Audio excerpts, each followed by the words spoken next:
कैसे हैं आप सभी। मैं हूं प्रशांत और आज जिस जगह पे हम आए हैं उस जगह की खासियत ये है कि भारत के 14 अलग अलग राज्यों के 21 ऐतिहासिक स्मारक आपको एक ही जगह पे देखने को मिलते हैं, वो भी आधे घंटे के अंदर।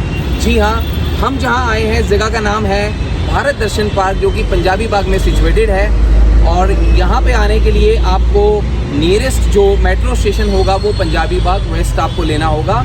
और पंजाबी बाग के नाम से यहाँ बस टर्मिनल है, तो अगर आप बस से आते हैं तो भी आप इजीली यहाँ पहुँच सकते हैं। और अगर अपनी व्हीकल से आप यहाँ आ रहे हैं तो बहुत ही नियरेस्ट 200 से 300 कदम पे इसकी पार्किंग है, जहाँ आप अपनी गाड़ी को पार्क कर सकते हैं। लोकेशन बिल्कुल इजी है, क्लियर है, मिडिल में पड़ता है दिल्ली के, तो आप इजीली यहाँ पहुँच सकते हैं, रीचेबल है। और अब चलते हैं, आपको दिखाता हूँ नाइट की वीडियो यहाँ की, कि यहाँ पे क्या मज़ा आता है नाइट में इस पार्क को देखने का। तो आप लोग आइए मेरे साथ, हम वीडियो को शुरू करते हैं और अंदर चलते हैं। दक्षिणी निगम ने पंजाबी बाग क्षेत्र में भारत दर्शन पार्क विकसित किया है। पार्क में स्क्रैप और वेस्ट से भारत के विभिन्न राज्यों की 21 ऐतिहासिक और सांस्कृतिक स्मारकों को कलाकृतियों को बनाया गया है। पार्क में वेस्ट टू आर्ट के अंतर्गत निगम स्टोर में पड़े कबाड़ जैसे लोहे की खराब सामान, बिजली के खंभे, पुरानी कारें, पार्कों की ग्रिल, ऑटोमोबाइल पार्ट, लोहे के पाइप आदि से 21 प्रसिद्ध ऐतिहासिक स्मारकों को और एक बरगद के पेड़ को बनाया गया है। पार्क में ऐतिहासिक और सांस्कृतिक स्मारकों में ताजमहल, कुतुब मीनार, चार मीनार, खजुराहो मंदिर, तवांग गेट, रामेश्वरम, द्वारकाधीश, जगन्नाथपुरी, बद्रीनाथ शामिल हैं। यह पार्क 8.5 एकड़ के प्लॉट पर बनाया गया है। पार्क बनाने में लगभग 20 करोड़ की लागत आई है। पार्क के निर्माण में लगभग 350 टन स्क्रैप का इस्तेमाल हुआ है। 8 कलाकार, 22 सहायक कलाकारों और करीब 150 कारीगरों ने मिलकर इसे तैयार किया है।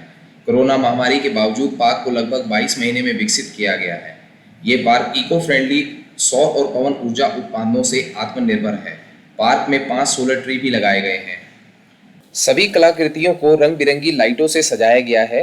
पार्क की सुंदरता बढ़ाने के लिए करीब 12,000 आकर्षक पेड़ पौधे भी लगाए गए। टिकट की बात करें तो टिकट्स अडल्ट के लिए सुबह के समय 100 रुपये और Saturday Sunday Delhi government holidays और शाम 5:30 बजे से लेकर रात 9 बजे तक 150 रुपये रखी गई है। जबकि सीनियर सिटीजन और बच्चों के लिए सुबह के समय 50 रुपये और सैटरडे संडे और शाम के समय 75 रुपये रखी गई है। टिकट्स आपको टिकट काउंटर से मिल जाएगी और बहुत जल्द आप ऑनलाइन भी बुक कर सकते हैं। और टाइमिंग की बात करें तो यह जगह सुबह 10 बजे से लेकर रात 10 बजे तक खुली रहती है और मंडे को यह बंद रहता है। असल में ये 8.5 एकड़ में फैला हुआ काफ़ी बड़ा पार्क है, जिसके अंदर बने हुए 1.5 किलोमीटर के ट्रैक से आप चाहें तो चलते चलते भी देख सकते हो और चाहे तो बैटरी कार से भी चक्कर लगा सकते हो, जो एक अडल्ट की 50 रुपये और एक बच्चे की 25 रुपये की टिकट है। तो चलिए अब आपको दिखाते हैं यहाँ के 21 स्मारक और चलते हैं पहले स्मारक की ओर। जो यहाँ का एंट्री गेट है वही यहाँ का पहला स्मारक है, जिसका नाम है तवंग गेट। तवंग वेलकम गेट अरुणाचल की बर्फीली पहाड़ियों में 4170 मीटर की ऊंचाई पे बनाया गया है, जहाँ से आप शैला पास और तवंग डिस्ट्रिक्ट में एंट्री कर सकते हैं। 1962 की भारत चीन की लड़ाई में तवंग चाइना के कंट्रोल में आ गया था, लेकिन बाद में उस युद्ध के अंत में चाइना ने अपने सैनिकों को वहां से हटा दिया, जिससे वापस तवंग इंडिया के पास आ गया। तो ये था यहाँ का पहला स्मारक। और अब मैं आपको यहाँ का दूसरा स्मारक दिखाता हूँ, जो है मुंबई महाराष्ट्र का gateway of India. Gateway of India Bharat का एक ऐसा स्मारक है जो कि मुंबई ताज होटल के बिल्कुल सामने स्थित है और ये एक बड़ा सा द्वार है जिसकी ऊंचाई 26 मीटर या फिर 85 फीट है। यहाँ 21 स्मारकों के अलावा वेस्ट मटेरियल से एक बरगद का पेड़ यानी बनियन ट्री भी बनाया गया है और यह भी काफ़ी बड़ा मॉडल है, जो हर तरफ से बहुत ही सुंदर वाटर फाउंटेन से घिरा हुआ है। इस पार्क का तीसरा स्मारक है हवा महल। हवा महल राजस्थान की राजधानी जयपुर में एक राजसी महल है। इसे सन 1799 में महाराजा शिवाई प्रताप सिंह ने बनवाया था और इसे किसी राजमुकुट की तरह डिजाइन किया गया था। यह महल जयपुर के व्यापारिक केंद्र में बीचों बीच मुख्य मार्ग पर स्थित है। अब मैं आपको भारत दर्शन पार्क का चौथा स्मारक दिखाता हूं, जो है कर्नाटक का गोल गुंबज या गोल गुंबद। वैसे तो ये विजयपुर के सुल्तान आदिल शाह का मकबरा है और विजयपुर कर्नाटक में स्थित है। इसे फारसी वास्तुकार दाबुल का याकूत ने 1626 ईस्वी से 1656 ईस्वी में बनवाया था। हालांकि मूल रूप से साधारण निर्माण होने पर भी इसे अपनी विशेषताओं के कारण दक्कन आर्किटेक्चर का विजय स्तंभ माना जाता है। पांचवा स्मारक है दिल्ली का कुतुब मीनार, जो कि ईंटों से बनी विश्व की सबसे ऊंची मीनार है। इसे दिल्ली के प्रथम मुस्लिम शासक कुतुबुद्दीन ऐबक ने 12वीं सदी में बनवाया, लेकिन इसका आधार ही बनवा पाए और उनके बेटे इल्तुतमिश ने इसको 3 मंजिल बनवाई। बाद में फिरोज शाह तुगलक ने 5वीं और अंतिम मंजिल बनवाई। ये मीनार लाल बलुआ पत्थर से बनवाया गया है। यूनेस्को द्वारा इसे वर्ल्ड हेरिटेज लिस्ट में रखा गया है। अगर आप चलते चलते थक जाते हैं तो पार्क में आपको बैठने के ऐसे इंतजाम मिलेंगे। अब मैं आपको यहाँ का छठा स्मारक दिखाता हूँ, जो है बिहार का नालंदा यूनिवर्सिटी। भारत में ये दुनिया का सबसे पहला विश्वविद्यालय खुला था, जिसे नालंदा विश्वविद्यालय के नाम से जाना जाता है। प्राचीन नालंदा विश्वविद्यालय की स्थापना गुप्त काल के दौरान 5वीं सदी में हुई थी। लेकिन सन 1193 में आक्रमण के बाद इसे डिसमेंटल कर दिया गया था। इस यूनिवर्सिटी में करीब 10,000 छात्र पढ़ते थे जो भारत के विभिन्न क्षेत्रों के अलावा कोरिया, जापान, चीन और तुर्की से आते थे। नालंदा यूनिवर्सिटी के बाद यहाँ का 7वां स्मारक है तमिलनाडु का मीनाक्षी मंदिर। मीनाक्षी मंदिर तमिल भाषा के गृह स्थान 2500 वर्ष पुराने मदुरई नगर की जीवन रेखा है। हिंदू पौराणिक कथानुसार भगवान शिव सुंदेश्वर रूप में अपने गणों के साथ पांड्य राजा मल्लध्वज की पुत्री राजकुमारी मीनाक्षी से विवाह रचाने मदुरई नगर में आए थे। मीनाक्षी को देवी पार्वती का अवतार माना जाता है। इस मंदिर को देवी पार्वती के सर्वाधिक पवित्र स्थानों में से एक माना गया है। खाने पीने के लिए यहाँ ऐसे छोटे छोटे स्टॉल हैं जहाँ आपको चिप्स, कोल्ड ड्रिंक और पानी मिल जाएगा। मीनाक्षी मंदिर के बाद अब मैं आपको यहाँ के 4 धाम दिखाता हूँ जो हैं बद्रीनाथ, जगन्नाथपुरी, रामेश्वरम और द्वारकाधीश। चारों धामों में से पहला धाम है उत्तराखंड का बद्रीनाथ धाम। बद्रीनाथ के बारे में कहा जाता है कि यहाँ पहले भगवान भोलेनाथ का निवास हुआ करता था, लेकिन बाद में भगवान विष्णु ने इस स्थान को भगवान शिव से मांग लिया था। बद्रीनाथ धाम 2 पर्वतों के बीच बसा है। इन्हें नर नारायण पर्वत कहा जाता है। कहा जाता है कि ये भगवान विष्णु के अंश नर और नारायण ने यहाँ तपस्या की थी। नर अपने अगले जन्म में अर्जुन तो नारायण श्री कृष्ण के रूप में पैदा हुए थे। यहाँ के 4 धामों में से दूसरा धाम है उड़ीसा का जगन्नाथपुरी। यह वैष्णव संप्रदाय का मंदिर है जो भगवान विष्णु के अवतार श्री कृष्ण को समर्पित है। इस मंदिर का वार्षिक रथ यात्रा उत्सव प्रसिद्ध है। इसमें मंदिर के तीनों मुख्य देवता भगवान जगन्नाथ, उनके बड़े भ्राता बलभद्र और उनकी बहन सुभद्रा तीनों 3 अलग अलग भव्य और सुसज्जित रथों में विराजमान होकर नगर की यात्रा को निकलते हैं। जगन्नाथ मंदिर के बाद तीसरा धाम तमिलनाडु का रामेश्वरम मंदिर है। रामेश्वरम हिंदुओं का एक पवित्र तीर्थ है। यह तमिलनाडु के रामनाथपुरम जिले में स्थित है। यह तीर्थ हिंदुओं के 4 धामों में से एक है। इसके अलावा यहाँ स्थापित शिवलिंग 12 द्वादश ज्योतिर्लिंगों में से एक माना जाता है। यहाँ के 4 धामों में से आखिरी धाम है गुजरात का द्वारकाधीश मंदिर। गुजरात के द्वारका में स्थित यह पवित्र कृष्ण मंदिर तीनों लोकों में सबसे सुंदर मंदिर के रूप में जाना जाता है। द्वारका द्वापर युग में भगवान श्री कृष्ण की राजधानी थी और आज कलयुग में यह स्थान भक्तों के लिए महातीर्थ माना जाता है। गोमती नदी के तट पर स्थित यह मंदिर बहुत ही सुंदर व अद्भुत है। यही नहीं, इस स्थान पर गोमती नदी अरब सागर से भी मिलती है। अब मैं आपको यहाँ का 12वां स्मारक दिखाता हूँ जो कि गुजरात का महावत महल है। यह भारत दर्शन के खूबसूरत स्मारकों में से एक है। 1892 में बना यह शानदार मकबरा गोथिक प्रभाव वाली भारतीय इस्लामिक वास्तुकला का बेजोड़ नमूना है। आज जूनागढ़ की पहचान समझे जाने वाले स्थानों में से यह एक है। इस मकबरे का निर्माण 1878 में जूनागढ़ के नवाब रहे महाबत खान ने शुरू करवाया था। उनके उत्तराधिकारी बहादुर खान ने 1892 में इसे पूरा करवाया।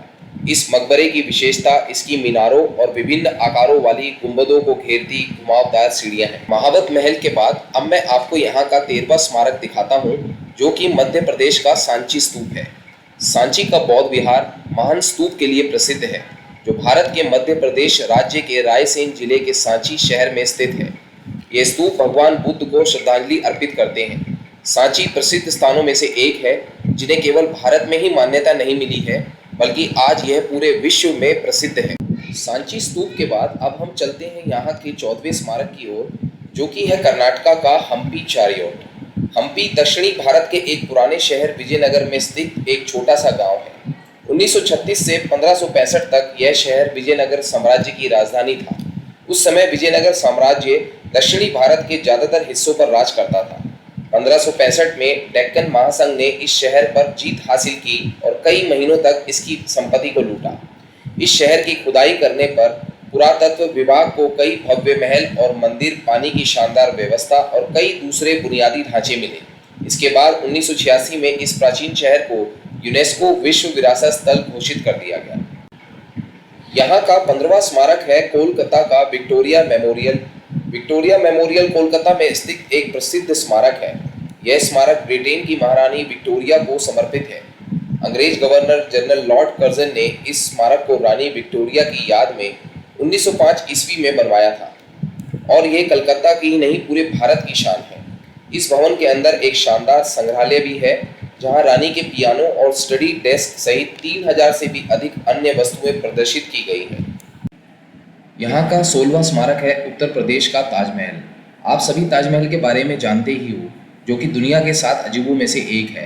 ताजमहल को शाहजहां ने अपनी रानी मुमताज महल की याद में 1631 ईस्वी में बनवाया था और ये भारत के उत्तर प्रदेश राज्य के आगरा जिले में यमुना नदी के किनारे पर स्थित है।